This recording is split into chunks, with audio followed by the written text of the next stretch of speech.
Vous avez reçu une ordonnance avec dessus la prescription d'un lecteur de glycémie. Sûrement celui-ci. Je vais vous le présenter.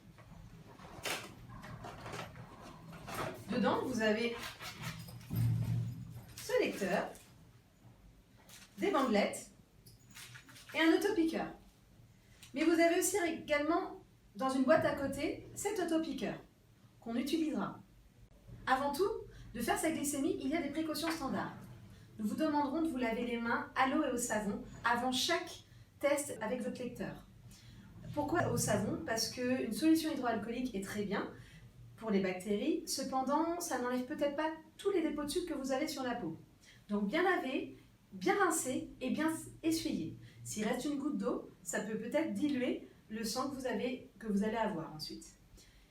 Il est important aussi, en ce moment, vous utilisez peut-être des crèmes, de bien vous laver les mains, parce que les crèmes contiennent du sucre également. Une autre précaution standard est le fait de se piquer sur ses doigts. On ne piquera jamais la pince. Pourquoi? Parce que c'est là où on a le plus de sensibilité sur tout le corps, donc autant la préserver. Donc vous piquerez sur ces 3 doigts, et plutôt sur les côtés. La sensibilité est maximum au milieu, ça ne sert à rien de se faire mal. Alors, comment obtenir la goutte de sang sur le doigt? Nous allons utiliser cet autopiqueur. Comment fonctionne-t-il? Il faut tout d'abord enlever le petit capuchon. Mettre une cartouche dedans, le blanc à l'intérieur. Pourquoi? Alors, vous voyez, voilà, tournez un petit peu. Pourquoi nous l'appelons cartouche? Parce que dedans, il y a 6 aiguilles. C'est pourquoi il y a le chiffre 6. Les autres chiffres sont la puissance de frappe. Si vous avez une peau assez dure, je vous conseille de mettre à 3. Sinon, pour commencer, mettez à 2,5, entre 2 et 3. Vous voyez, au bout du capuchon, il y a une ouverture. C'est là où l'aiguille va piquer. Donc, vous positionnez sur votre doigt et ensuite, vous piquez ici. Comment analyser le sang? Vous allez mettre une bandelette. Alors, les bandelettes, papillons, il y a un papillon dessus. Et là, vous voyez, il y a des électrodes. Il faut mettre les électrodes dans le lecteur. Et quand la bandelette est bien insérée, le papillon est face à vous.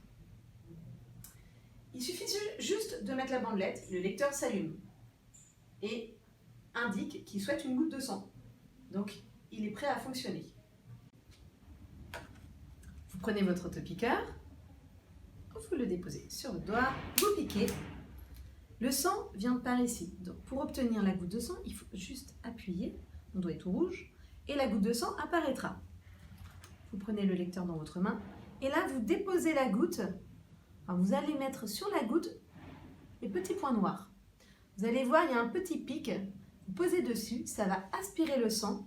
Et vous obtiendrez le résultat. Il y a des petits points noirs de chaque côté de la bandelette. Ce qui est l'avantage si vous utilisez telle ou telle main. D'accord? Cependant, quand la bandelette est utilisée, elle ne peut pas fonctionner 2 fois. Il faut changer de bandelette à chaque fois. Donc là, j'ai mis ma goutte de sang. Il y a un décompte de 5 secondes et vous obtiendrez le résultat. À la suite, ce résultat, vous allez l'inscrire dans votre carnet d'autosurveillance.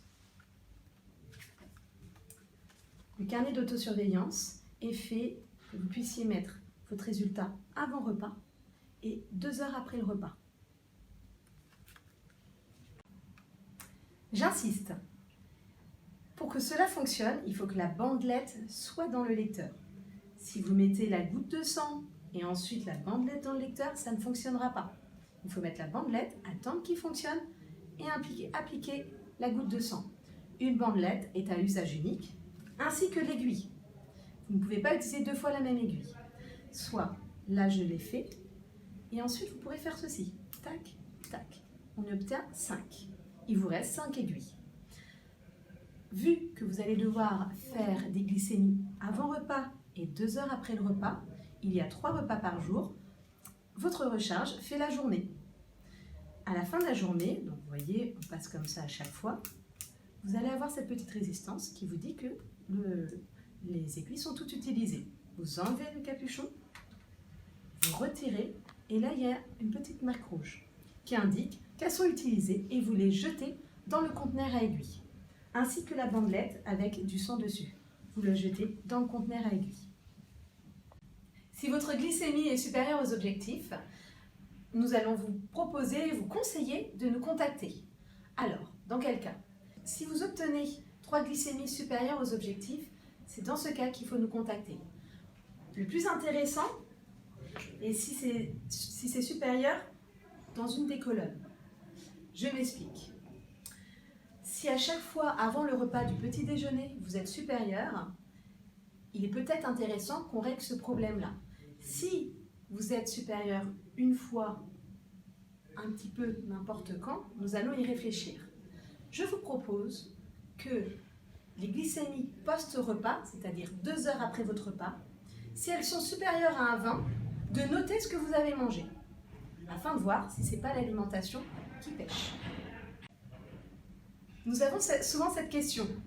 Je prends 2 heures au début de mon repas ou 2 heures à la fin de mon repas? La réponse est, vous prenez 2 heures au début de vos repas. Vous prenez votre glycémie, vous notez la glycémie et l'heure, et vous déjeunez, et 2 heures après, vous reprenez la glycémie.